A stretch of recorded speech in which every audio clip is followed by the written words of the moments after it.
preparing for a brutal day of budget meetings. The doorbell rang again.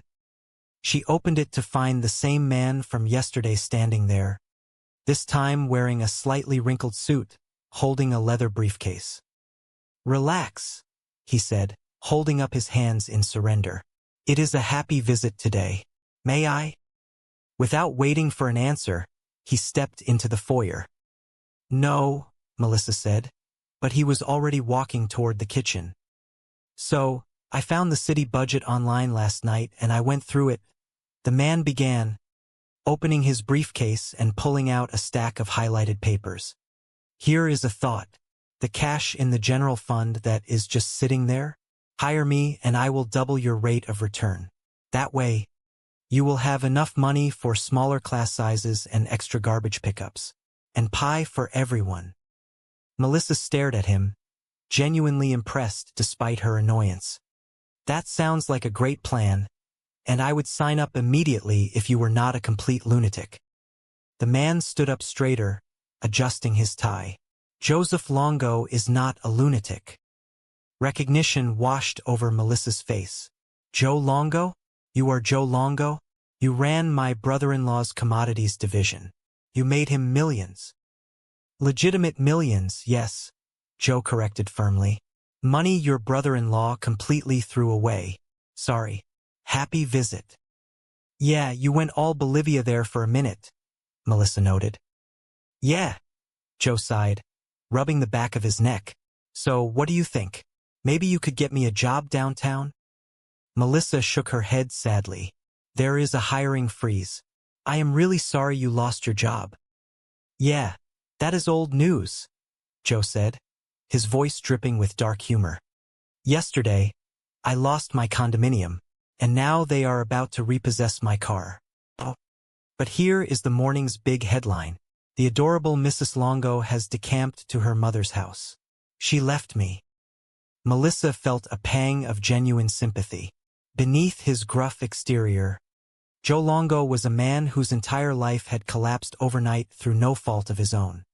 "Oh goodness, I am really going to miss that car. How can I put this nicely?" Melissa started pacing the kitchen floor. "I have got my own problems." "So you are not going to help me?" Joe asked, sounding defeated. "Do you live in my district?" "Now that I am living in my car, yes," Joe replied dryly. Melissa stopped pacing and looked at him. Really looked at him. "Look, I have got meetings, a trash revolt, a kid on the brink of disaster, and I am in desperate need of professional help. For the household, not me." Joe raised an eyebrow. "You are not going to find anybody this way. The salary you are probably offering sucks." "It is a living," Melissa defended. "It includes room and board and meals, which the person will be cooking because otherwise, the people in this house will starve."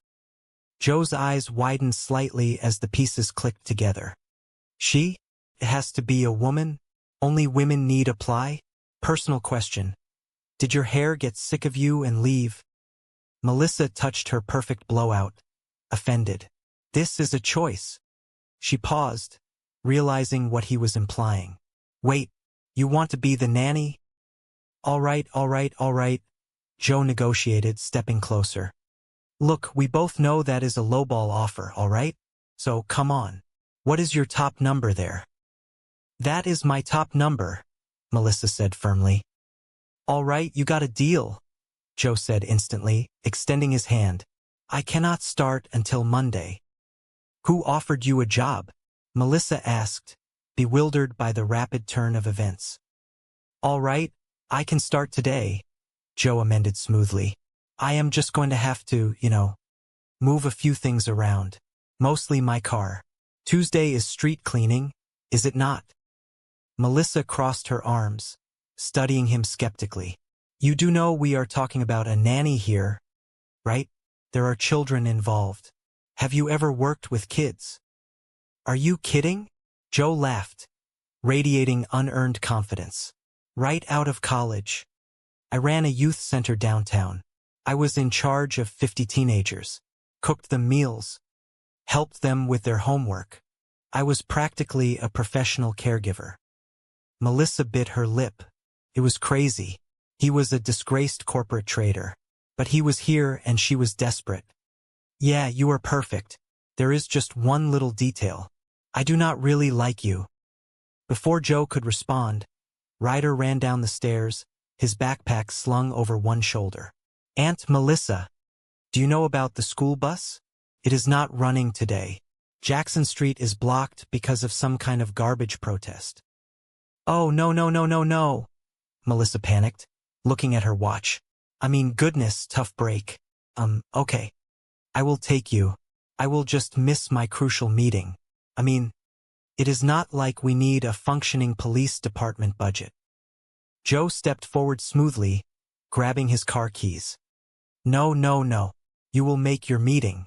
I will take him. He looked at Ryder. Hey, I am Joe. Ryder looked out the window. See that sports car out there? Is it yours? For 10 more days, Joe smiled grimly. Sweet, Ryder said, looking at Joe with newfound respect. Melissa watched them head for the door, entirely bewildered. I do not know if that is your. Oh, forget it. Buckle up. As the door closed, Rhonda walked into the kitchen, having watched the entire exchange. Is not that the cute yelling guy from yesterday? Yes, Melissa whispered. He is a homeless commodities trader. He is taking care of the kids. How crazy do I sound right now? Bottom line, he sounds great, Rhonda encouraged. The perfect nanny. You were right. You cannot do this alone. What? A commodities trader? Melissa asked, shaking her head. No, he is just temporary. And he is not cute.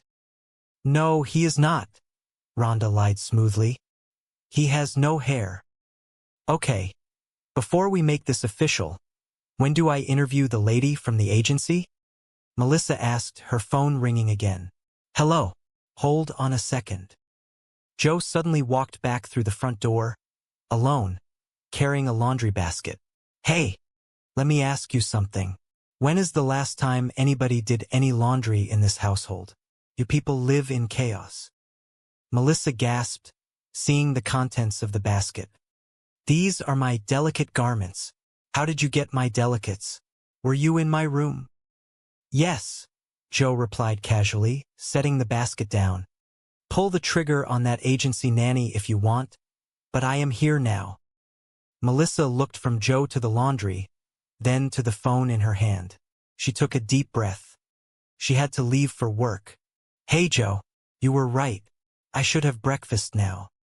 Hours later, Melissa rushed back home during her lunch break. She burst through the front door, expecting the house to have burned down.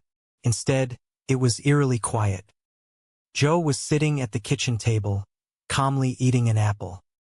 Hey, Melissa, he greeted her casually. Where is Ryder? She demanded. What is he doing home in the middle of the day? Writing his history paper, Joe replied simply, taking a bite of the apple. What? Melissa gaped. Wow. All right, pack the veins back in your forehead. Explain. Joe leaned back in his chair, gesturing with his hands. I took the kid to school, right? And he tells me he does not have his history paper. So we drive back here to get it. And then he tells me he did not exactly write it. And I said, well, you better exactly write it because it is due today. So he is up there writing it now. And he does not come out until it is done. Melissa stared at him, horrified by his logic. Huh? Now, that is not nannying. You brought him home? You do not bring a kid home who has not done his work. You leave him at school to get yelled at by the teacher, which is what he has coming. What kind of rules are those? Joe asked, genuinely confused. The rules that everybody knows. Melissa shouted. I am somebody. I never heard of them. Suddenly, Melissa realized someone was missing. Lennox, are you ready? It is time to go to the principal's office. She searched the living room. She is not here. Where is she? Joe shrugged. I do not know. You were supposed to watch her, Melissa accused. You never said that, Joe defended himself calmly.